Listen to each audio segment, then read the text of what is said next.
Yo, what's good, everybody? It's your boy MG Nas, and I'm back with another Eagles preview video. And today we got a special guest. He's not new to the channel. You know, he was here when we were doing Spurs prediction, and he's back with his Baltimore Ravens. We're here with Corrupt. So introduce yourself for the new subscribers who wasn't there to watch the first video you were in. Introduce yourself to the new people. What's up? I'm Corrupt. I'm a friend of MG's. I'm a huge Ravens fan and a huge Spurs fan. Yup. That's about it. And for you who were here a few months ago before the NBA restart, you do remember him in the Spurs prediction video. And I think I ain't gonna lie, he was very optimistic with Spurs, and he was right. So let's see if he's right about his Baltimore Ravens today. So first off, you know, we like to start the video off. What really do you look forward to the most in this game? What players or anything that you really look forward the most? When you look at this matchup here between the Eagles and Ravens. When I look at this matchup, this might be a surprise to a lot of people, but it's the offensive line. Our offensive line has not been that good this year, and I don't know all the injuries, but I do know that you have a pretty good front seven. You know what I mean? So I want to see how our offensive line, which is kind of banged up, I want to see, and without Marshall Yanda, but I want to see how we do against that defensive line. Yeah, our defensive line leads the league in sacks, so I didn't know that your offensive line was bad this year, but that is interesting to hear. Like I said, we lead the league in sacks as a whole, so it's going to be interesting. What I really look forward to most is, and all Eagles fans, I feel like we're tired of this guy just, you know, kind of being lazy. Zach Ertz, I've been saying for weeks now that we have to get him involved in order for us to be successful. We've been trying to do that, but it just looks like he's been lazy on the field. He's running routes lazy. He's not finishing through routes. Last week, the interception, he got a little bumped and he just stopped running. So Zach Ertz I really wanted him to get going these last few weeks, and he has another top tight end that he's going to be going against him, Mark Andrews. So I really look at this tight end matchup to see who's going to have the upper hand in this matchup. So Zach Ertz is really who I really want to look out for, and the guy I look out for. But let's say your Ravens win, Corrupt, who would be your player of the game for this game? Who do you think will come out as the player of the game? Who do I think will come out the player of the game?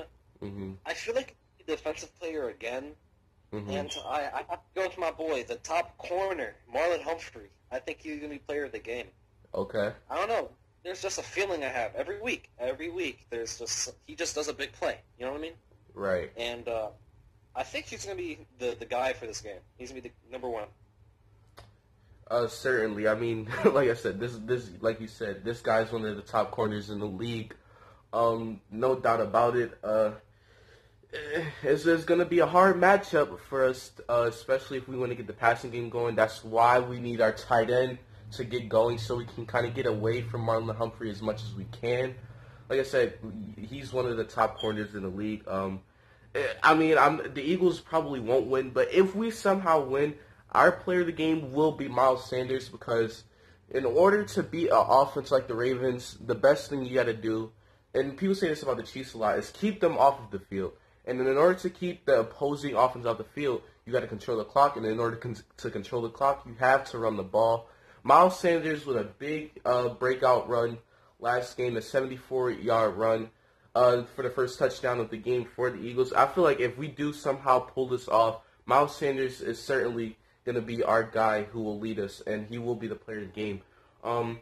But fantasy-wise, for the Ravens, who do you think, for the people who may have some Ravens guys, who do you think people should start this week for the Ravens? Oh, it's Mark Andrews. You have to start Mark Andrews. The secondary is not the best in the league, Mm-hmm. and Mark Andrews is a top tight end, and not only in just fantasy, but in all the NFL. Right. He's going to do amazing this week. Trust me. That's Lamar's go-to guy. You know what I mean? Yeah. It's him and Hollywood Brown. It's those two guys right now. So Mark Andrews is going to have a big week, I think. He usually does good against bad teams, usually. Not to, be rude. Yeah, I mean, hey, I'll admit it, we are bad right now. But Mark Andrews, great tight end and all, but he's been dropping the ball lately. Do you think he can and will get it going? As far as these key drops, especially in that Kansas City game, I know Ravens fans were kind of disappointed in that. Do you think he will fix the drop passes that he's had this season? Well, after that Kansas City game, he's really turned it up. He had I think he only had one catch that entire game versus Kansas City, right? Right. And after that, he caught 2 touchdowns against Washington, a touchdown against the Browns, and he has 5 receiving touchdowns this year already, which is a touchdown per game. Right. I think after that Chiefs game, he's woken up and he's like, oh, I gotta actually catch the ball. Mm-hmm. I think it's not gonna be a problem. I don't think it's gonna be a problem. Yeah, man. As far as the Eagles fantasy player watch, and people, they criticize this guy a lot, but Carson Wentz really this week in fantasy is a safe start because he might throw 1 interception, but this is a type of game right here where Wentz, what I noticed from our team, and it's not just with Wentz, what I noticed from the Eagles just in franchise history, just like they see the Steelers play down to the competition, we kind of play up to our competition. When we know we have to show up in big moments, we kind of do that. And I think Carson Wentz will have a 300-yard game, maybe 3 touchdowns, but 1 interception. But if you want a safe pick for Eagles fantasy guys to start this week, it is Carson Wentz. And the Eagles defense, I feel like we're going to get a lot of sacks. The last few years, we have been doing great against mobile quarterbacks. Russell Wilson has, even though they beat us last year, he was not successful at all. We forced Russell Wilson to really get the ball out of his hands quick. Some other mobile quarterbacks we have faced, Dak Prescott, I mean, he is a mobile quarterback. Last year, Week 16, we've held him to one of his lowest games.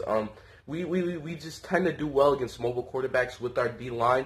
And then with you bringing up your O-line with the struggles this year, Marshall Yonder not being there, I really think if this Eagles defense can get about 3 or 4 sacks, you should be able to pick them up in fantasy. But last but not least, what is your score and what is your prediction for the Ravens, Mr. Corrupt? All right, I'm gonna be a little bit mean. I'm gonna say it's gonna be 28-16. The Ravens win. Okay. Now, I know you said something about Carson Wentz being a good pick because he's going to throw 3 touchdowns or something like that, right? Mm-hmm. Well, I do like Carson Wentz. But this isn't just some other old team you're going against. Right. This is the number 1 scoring defense, right? Right. 15 points per game is the average for our defense right now, right? Which is the lowest in the league. And we have the most consecutive games with a turnover. Every game we've had a turnover. Okay. And I know Miles Sanders and Carson Wentz both have had fumbling and interception problems, right, this year? Yeah. I think it's going to be I think it's going to be over at least 2 turnovers this week. I really do. Our defense is just it's that good. And to be honest with you, I don't even think those 28 points that we get are going to be because our offense just went down 80 yards. Some of the points are going to be set up because of our defense. Right. Now, our offense. Lamar Jackson last week did not have a good game. Did not have a good game at all. He did have 2 touchdowns and an interception, right? Yeah. But he should have had 4 picks that game. And now, maybe I can cut him some slack because one of his friends did die, and he just came off an injury that week. But even the entire year, he has not been the same since last year, right? Right. I still think he's really good and somebody to watch out for. Trust me. But I don't think he's going to score like he was doing last year. Yeah. And to put it simple, the Eagles this year have been pretty disappointing, you know? Yeah. I still think you get 60 points on us, but, I think it's 28-16. That is a fair point, but why I bring up Carson Wentz could be successful is because I kind of like what he did the last few weeks, especially when you bring up the Ravens having one of the top defenses, especially in scoring. We went up against a top 5 defense, actually a top 3 defense last week against Pittsburgh and put up almost 30 points against one of the best defenses. So we're going up against another good defense. Like I said, the Eagles tend to, in a weird way, play up to their competition. It could go either way, though. Like you could be right. Your touchdowns could be set up by the defense. Your defense is definitely probably one of the best in the league. But here's my prediction. I'm gonna go with the Ravens 30 to 24, and I don't feel like it'll be a blowout. I feel like the first half is gonna be a little bit of a sluggish. You bring up Lamar not having really the MVP year that he did last year, but he's still playing good football. I honestly think our offense, we might get it going a little bit, but at the end of the day, y'all just overall the better team, just better in overall every aspect. That will get you the win.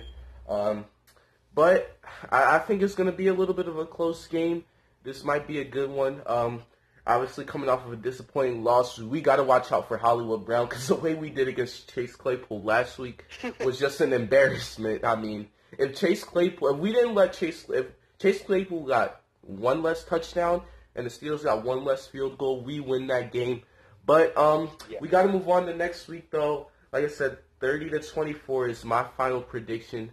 And I think your defense could get you a lot of set your offense up with a lot of good drives, but I just think it's going to be your receiving core doing what I think our defensive secondary is just going to put up another embarrassment, but our defensive line will put up a clinic, kind of trying to get. It's going to be a weird game. It's going to be like our defensive line kind of saving us out of every time our secondary does bad, but I think it's going to be a good one nonetheless. If you would like to shout out anything, your Twitter, anything you have, feel free to do so. On Twitter, it's Corrupt Ravens. Give me a quick follow. I talk about sports and music a lot on there. Yes. And that's about it. You can also follow my channel, which is Corrupt Ravens also. And it's usually streams. I haven't put anything on there for a couple months. But still, maybe I might put something else soon. I don't know. But yeah. Yup, make sure y'all go follow that. And always, we appreciate you guys for watching the video. Make sure you hit the like button. If you enjoy the content, subscribe if you're new. Hit the post notification bell so you don't miss anything. It's your boy MG Nas, it's Corrupt, and we're out. Peace. Peace.